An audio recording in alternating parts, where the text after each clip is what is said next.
The room went quiet when the CEO closed his eyes and whispered, "Please, just make it fast." No one expected what happened next. The man standing across from him didn't argue, he didn't beg. He simply pulled off his jacket, and in that moment, everything changed. Sometimes kindness doesn't arrive with applause. Sometimes it shows up trembling, tired, and wrapped in sacrifice. This is one of those stories, the kind that stays with you long after the screen goes dark. Before we begin, if stories like this move your heart, take a second to subscribe, like, and comment. It truly helps the channel grow and reach more people who need hope. You're watching Soul Tales, where real emotions and quiet courage come to life. The email had arrived at 2:14 a.m., glowing on Marcus Hale's cracked phone screen while he sat at the kitchen table. He was still wearing his work boots. His tie lay loose beside a half-eaten peanut butter sandwich. The subject line was short and sharp: final review, attendance violation. Marcus didn't need to open it. He already knew what it meant. As a single dad, his mornings began before the sun. He packed lunches, checked homework, braided his daughter Lily's hair, poorly but with care, and walked his son Noah to the bus stop before sprinting to catch the early train. He worked security at a downtown office tower, 12-hour shifts, 6 days a week. He never complained. He couldn't afford to. But 3 late arrivals in 1 month had triggered a review. Lily's asthma attack, Noah's school called about a fever, and once, just once, the train stalled underground. Policy didn't care. The meeting was scheduled for 9 a.m. with the CEO himself, a man Marcus had only seen on framed magazine covers in the lobby. Richard Klein, 58, sharp suits, steel eyes, a reputation for cutting costs quickly and cleanly. By 8:55, Marcus stood outside the glass conference room, jacket buttoned tight though the room was warm. Inside, executives sat stiff-backed. Richard Klein sat at the head of the table, fingers steepled, jaw clenched. Marcus entered quietly. "Mr. Hale," the CEO said without looking up, "we'll be brief." The HR director cleared her throat and slid a paper forward. Attendance logs, policy language, consequences. Marcus listened, nodding. He didn't interrupt. He didn't explain. He had explained before. Finally, Richard Klein leaned back and rubbed his eyes. His voice was tired. "This is not personal, it's procedure. Please, just make it fast." The words landed heavy in the room. Marcus felt something rise in his chest. Not anger, not fear, resolve. He reached for the button of his jacket.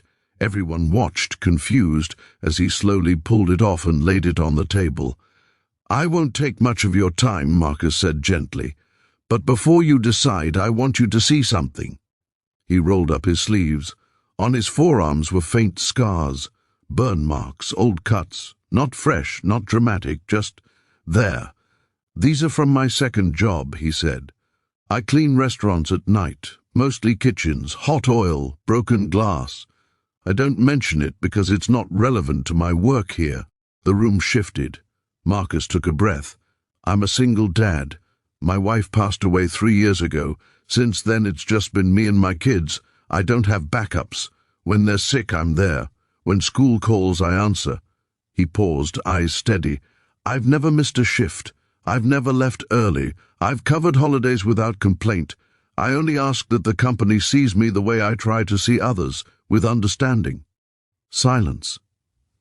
Richard Klein stared at the jacket on the table, then at Marcus. Something in his expression cracked. "I didn't ask for your life story," the CEO said quietly. "I know," Marcus replied. "I'm offering it." The HR director looked between them, unsure. One executive shifted in his chair. Richard leaned forward. "Why show us your scars?" Marcus shrugged slightly. "Because policies don't show the whole picture. People do." The CEO stood abruptly and walked to the window. Outside, the city buzzed. Cars honking, people rushing, lives colliding. Richard hadn't slept well in months. His own life was unraveling quietly. A divorce finalized, a son who wouldn't return his calls, a father who had worked himself into a grave before retirement.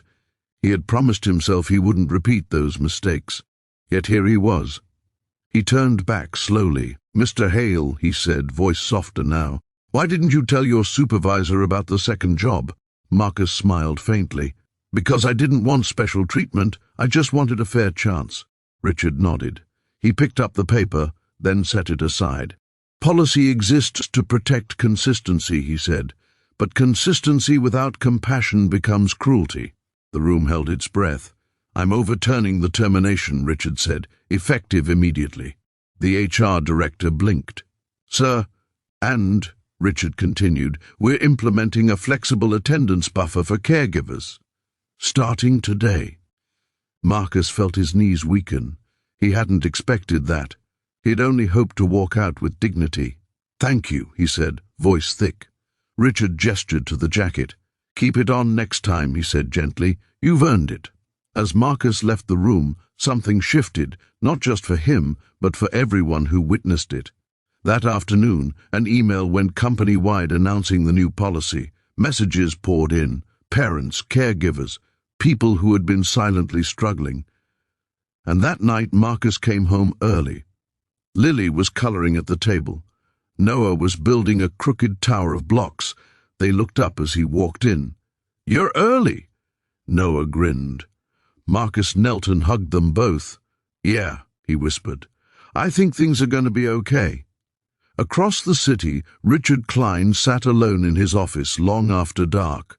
He stared at a photo on his desk, his son at age 8, wearing a jacket too big for him. He picked up the phone and dialed. It rang. Once. Twice. "Hello?" A hesitant voice answered. "It's Dad," Richard said. "I was wondering if we could talk." There was a pause. "Yeah," his son said softly. "I'd like that. Kindness doesn't always look grand. Sometimes it looks like a jacket laid on a table, a rule bent, a life seen, and sometimes the smallest act of understanding becomes the beginning of healing for everyone involved. So wherever you are today, remember this: you never know the weight someone is carrying beneath their jacket. Choose compassion, choose patience, choose kindness, because it just might change everything.